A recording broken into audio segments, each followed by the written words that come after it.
Culture sur mesure, un podcast d'Anne-Sandrine Di Girolamo. C'est à l'occasion de la saison musicale européenne organisée par la Bibliothèque nationale de France et Radio France que le pianiste Nicolas Stavi nous convie à un récital exceptionnel le 1er avril 2022. Construit autour de la ballade numéro 2 opus 38 et de la berceuse opus 57 de Frédéric Chopin, le récital s'annonce magnifique, d'autant que les manuscrits autographes de ces deux œuvres seront présentés au public. L'occasion aussi d'un entretien tout à fait passionnant avec Nicolas Stavi. Bonjour Nicolas. Bonjour Anne-Sandrine. La ballade numéro 2, opus 38, et la berceuse opus 57 de Frédéric Chopin sont deux œuvres majeures du compositeur, deux œuvres majeures dont la Bibliothèque nationale de France possède dans ses collections les manuscrits autographes. Est-ce que vous les avez vus, ces manuscrits ? Oui, je les ai vus. D'ailleurs, le public pourra également les voir puisqu'ils seront présentés de façon très exceptionnelle lors de mon prochain récital dont on va pouvoir faire allusion aujourd'hui. Ce sont des manuscrits aussi que j'ai vus pour la première fois récemment, mais que je connais en fait dans leur contenu depuis bien longtemps, puisque depuis mes études, en fait, je suis absolument fasciné par plus que l'objet historique des manuscrits originaux, vraiment de ce qu'ils contiennent. De voir finalement le travail, les ratures, l'écriture d'un compositeur, je trouve, renseigne beaucoup. Nous étions d'ailleurs retrouvés il y a quelques mois autour de la Sonata Appassionata, du manuscrit original. Et je possède, il se trouve, un manuscrit de cette deuxième ballade, sous forme facsimilée, bien entendu, mais depuis très longtemps. C'est un tirage de 1930. On l'a là sous les yeux ensemble. Les auditeurs ne le voient pas.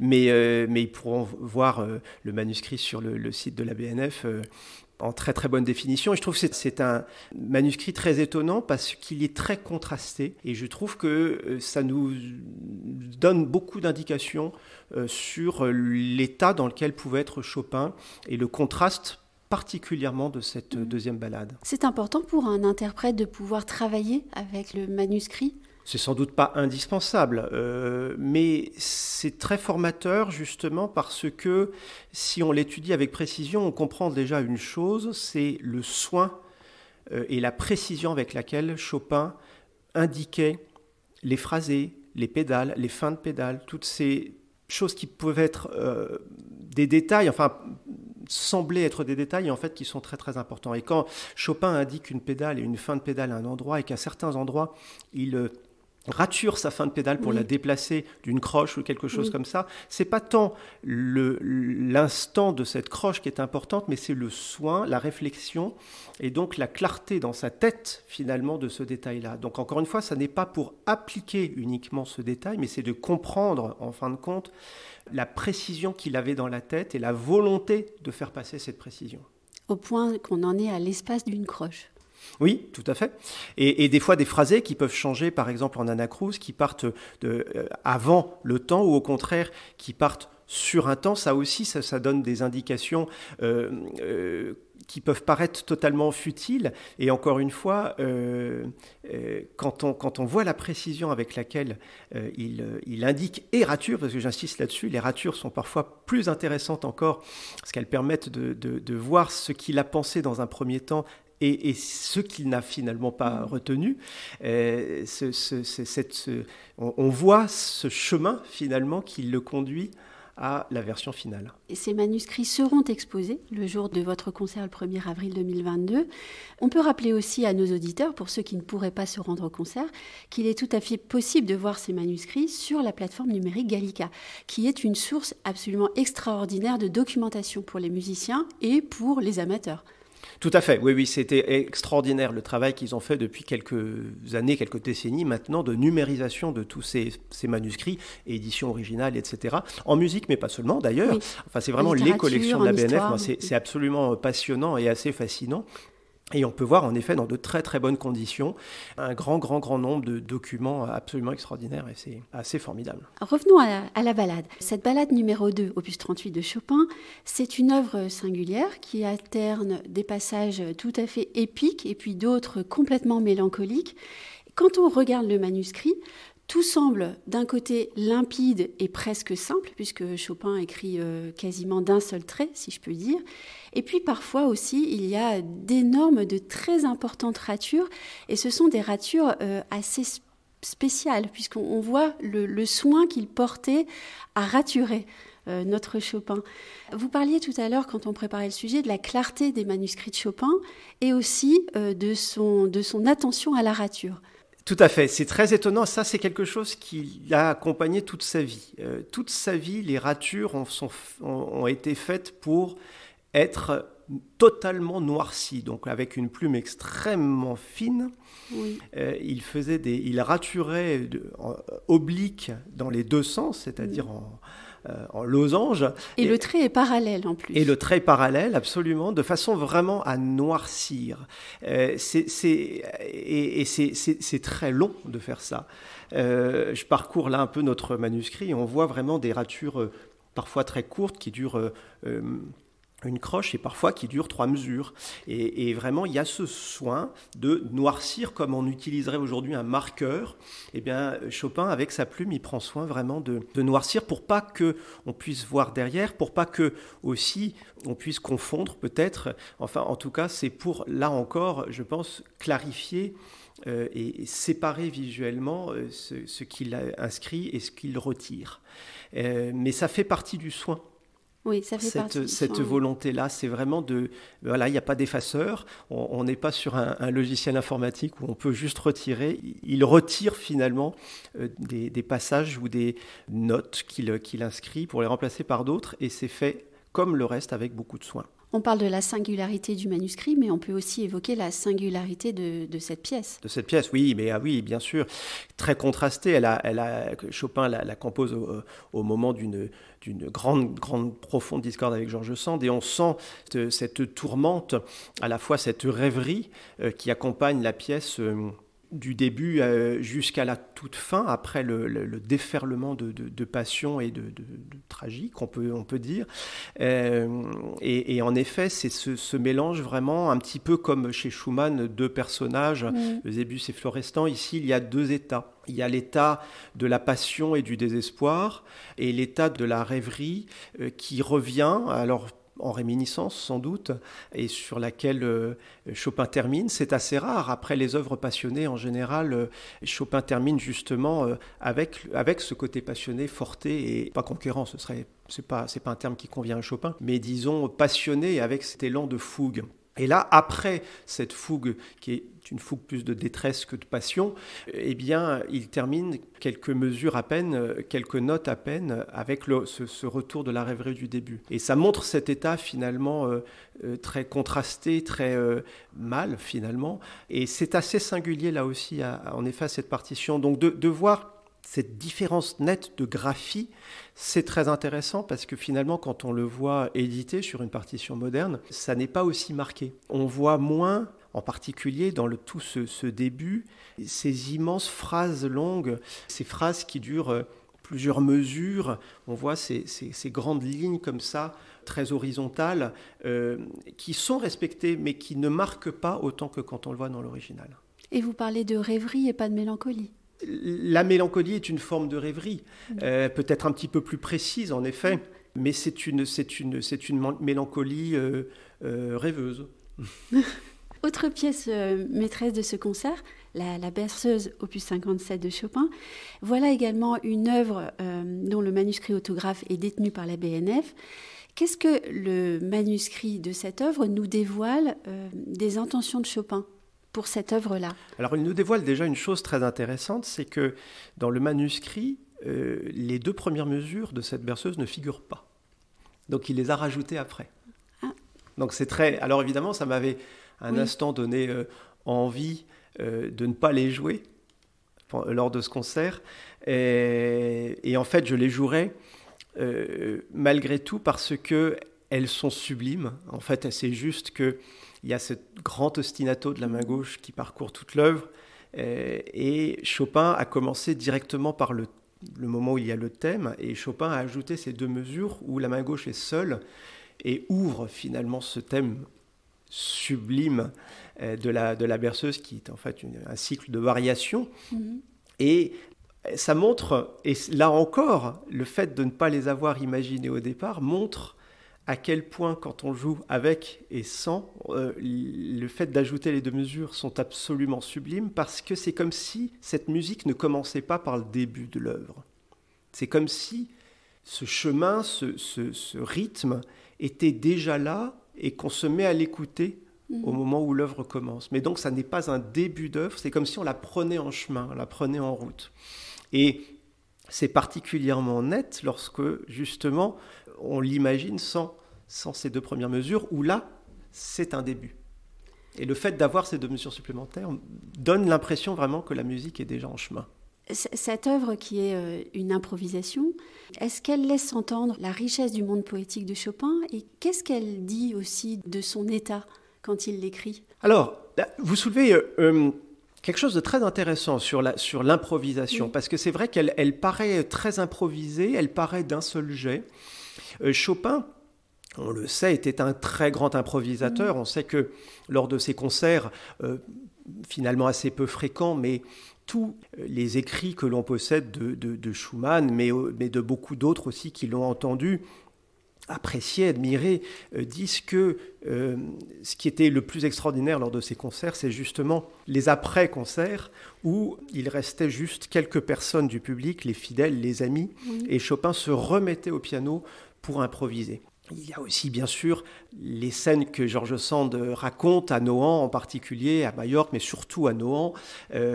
Pourquoi pas en présence de Jeanne Delacroix ou d'autres, où Chopin se mettait au piano et improvisait, ou tout simplement, pas forcément pour être entendu, mais dans un coin, lui, pour chercher quelque chose. Et on sait que pratiquement toutes ses œuvres sont nées de l'improvisation. Toute la spécificité et toute la complexité de l'improvisation chez Chopin est à la fois, me semble être un point de départ et un point d'arrivée. C'est-à-dire qu'au départ, une idée naît de l'improvisation et à l'arrivée, une œuvre, surtout les œuvres tardives, dont la Berceuse en effet, mais aussi la polonaise fantaisie, donne l'illusion d'être improvisée. Mais entre la première improvisation et l'illusion d'une improvisation, il y a un énorme travail de construction, de recherche, de rature, pour donner à nouveau l'illusion de cette improvisation, mais dans quelque chose d'extrêmement construit. Le même Chopin disait « le sommet de l'art, c'est la simplicité ». Mais cette simplicité n'est pas pour autant une évidence, une pure intuition. Elle doit être le résultat d'un immense travail de réflexion, de modification, d'architecture de l'œuvre pour revenir ensuite à une impression d'improvisation. Et il est vrai que cette berceuse, à la différence par exemple de la deuxième ballade dont nous parlions et qui elle est très construite, on peut tout à fait penser que le début par exemple est une improvisation. D'ailleurs, il commence par ces do, do, do, do. On ne sait pas si on est en do majeur, c'est dans quelle tonalité. C'est comme s'il cherchait son chemin, comme un improvisateur. Et en effet, dans cette berceuse, là aussi, cette tonalité de ré bémol qui va pratiquement pas moduler pendant toute l'œuvre et où ce thème probablement né d'une improvisation va ensuite être varié à la manière d'une improvisation, eh bien pour autant, on ne peut peut-être pas affirmer que l'œuvre est une improvisation. Elle est née d'une improvisation, puis réfléchie et paraît à nouveau être une improvisation. C'est ça qui est extraordinaire chez Chopin en particulier. Peu de compositeurs ont à ce point, on peut presque dire, construit et travaillé une improvisation écrite. On va revenir au récital. Oui. Puisque la ballade et la berceuse sont au centre de ce récital, au cœur de ce récital. Autour de ces œuvres, vous avez choisi d'interpréter d'autres œuvres de Chopin, et puis aussi une étude écrite par Hélène de Montgeroux et plusieurs pièces de Gabriel Fauré. Pourquoi avoir choisi ces œuvres-là de Chopin ? Pourquoi avoir choisi ces deux compositeurs-là ? Et comment est-ce que vous faites dialoguer entre elles les œuvres de ce programme ? Le programme, les œuvres de Chopin, j'ai voulu associer à la berceuse la barcarolle. Parce que, d'abord, c'est un des plus grands chefs-d'œuvre de Chopin.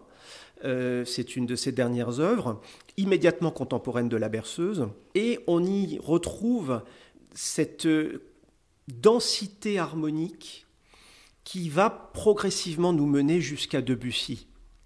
C'est-à-dire, c'est vraiment le travail de la résonance, ce que George Sand raconte de cette scène avec Delacroix, ou avec un élève de Delacroix plus exactement, sur la question du reflet que Chopin a voulu, à travers le prélude opus 45, que je n'ai pas intégré parce qu'on ne peut pas tout jouer dans un récital, mais vraiment essayer de rendre en musique, c'est-à-dire c'est déjà la notion d'impressionnisme, je veux dire le reflet, on ne peut pas plus impressionniste que ça. Et donc Chopin et improvisé puis écrit sur autour en tout cas de cette idée de reflet, et plus exactement de reflet du reflet, puisque c'est un élève de Delacroix, nous relate George Sand, qui posait la question au maître comment peindre le reflet du reflet, et que c'est sur cette idée donc que Chopin aurait improvisé puis composé le prélude opus 45. Et quand George Sand parle de la note bleue, la célèbre note bleue, qui évidemment n'a rien à voir une couleur à une musique, c'est une évocation. Donc toutes ces évocations finalement visuelles, quasi impressionnistes encore une fois, eh bien, me semblent tout à fait rassemblées entre la berceuse et la barcarolle. C'est une façon aussi, et là j'en viens à votre question sur les deux autres compositeurs, c'est finalement ce programme, j'ai voulu l'articuler au-delà du fait que ce sont des œuvres dont la Bibliothèque nationale sont détenteurs des manuscrits ou des éditions originales, bref, de documents d'époque, autant pour Hélène de Montgeroux que pour Fauré. C'est une façon d'articuler un programme finalement romantique dans ses extrêmes, c'est-à-dire du tout début, avec Hélène de Montgeroux, jusqu'à un des derniers romantiques, Gabriel Fauré, avec des pièces tardives de Montgeroux qui sont déjà romantiques et des pièces de jeunesse de Fauré qui le sont encore. Hélène de Montgeroux, qui est une compositrice française, moi qui me passionne depuis bien longtemps, parce qu'il y a une dizaine d'années, je lui ai consacré un disque entier. J'étais un des tout premiers à l'époque, et parce que j'ai été fasciné par son écriture. Elle est issue du style classique, et elle a écrit des œuvres vraiment qui sont à l'orée du romantisme, et en particulier cette étude qui est écrite à la manière d'un nocturne, bien avant l'invention de John Field, et qui fait vraiment penser à ces écritures de main gauche de Chopin, avec des grands arpèges en dixième, comme commence cette étude numéro 110. Et je l'enchaîne immédiatement au prélude opus 27 numéro 1 de Chopin, parce que c'est pratiquement la même main gauche. Alors Chopin a-t-il connu l'œuvre d'Hélène de Montgeroux ? On ne le sait pas, finalement. L'histoire proprement dite nous importe peu, mais ce qui est très étonnant, c'est de voir qu'Hélène de Montgeroux, au tournant du XVIIIe et du XIXe siècle, écrit cette main gauche très avant-gardiste, qui peut faire penser parfois à Beethoven, mais déjà à Schumann et à Chopin. Donc c'est vraiment une ouverture vers le romantisme, vers Chopin, et qui se conclut 60 ans plus tard avec le premier nocturne de Gabriel Fauré, qui est une œuvre vraiment, on ne peut pas dire post-chopinienne, mais empreinte vraiment à l'écriture de Chopin. D'ailleurs, si Fauré a composé, tout comme Chopin, des impromptus, des préludes, des barcarolles, des ballades, enfin une ballade que je joue d'ailleurs en hommage évidemment là encore à Chopin, mais aussi en hommage à Liszt, qui n'est pas présent dans le programme parce que ce serait peut-être aller un peu trop loin, mais c'est très intéressant parce que Fauré a connu Liszt, le jeune Fauré a connu le Liszt de la maturité, et lui a joué sa ballade. Et c'est d'ailleurs Liszt qui lui a conseillé d'en réaliser une version pour piano et orchestre, parce que c'est une œuvre extrêmement complexe, polyphonique, très dense, avec une écriture pianistique extrêmement virtuose, mais surtout fournie, plus que virtuose à la manière lisztienne, justement. C'est une partition très polyphonique, très extrêmement travaillée, très difficile, et c'est une œuvre absolument somptueuse, qui à mon avis n'est pas suffisamment jouée. Je trouve que c'est vraiment un des grands chefs-d'œuvre de Fauré, de toute la littérature pour piano. Et voilà, ce sera deux œuvres de ce programme qui me tiennent particulièrement à cœur. Et une histoire de la filiation en musique, au fond. Tout à fait. C'est vraiment une grande arche. Alors, entre Montgeroult et Chopin, peut-être un peu imaginaire, mais musicalement, pas tant que ça. Pour moi, c'est vraiment une évidence. Et voilà, ces associations ne sont jamais... J'y suis toujours attaché parce que...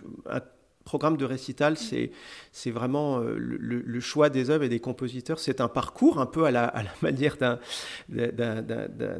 chef qui construit un repas gastronomique. C'est une construction finalement d'œuvres dont les jonctions sont très très importantes. C'est un voyage sur 1h15, 1h30, qui parfois, lorsqu'on associe des styles d'écriture différents, des cultures différentes, eh bien, sont encore plus cohérentes sur un plan de l'évolution que de se cantonner à un seul compositeur. Et cette association-là m'est importante bien plus, évidemment, dans leur contenu que dans leur histoire. Le but n'est en aucun cas pédagogique, il ne s'agit pas de montrer quoi que ce soit, mais de partager avec le public finalement des associations qui peuvent résonner comme peuvent résonner une association d'un grand plat avec un grand vin.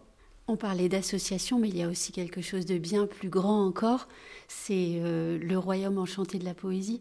Et je fais allusion à la phrase de Heinrich Heine. Chopin, il n'est ni polonais, ni français, ni allemand, et qu'il traduit une origine bien plus haute.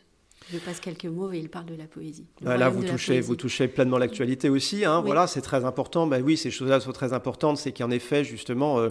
que tout ça, bon voilà, on ne va pas rentrer dans des banalités, mais de la musique n'a pas de frontières, etc. Mais c'est très important de le rappeler quand même et d'en être bien conscient. En effet, c'est un mélange de tout ça. Chopin l'a si bien marqué finalement à la fin de sa vie lorsqu'il a voulu être enterré en France et que son cœur soit ramené à Varsovie. Peut-être un geste très symbolique, mais c'est tellement parlant. Merci beaucoup, Nicolas. Merci Anne-Sandrine.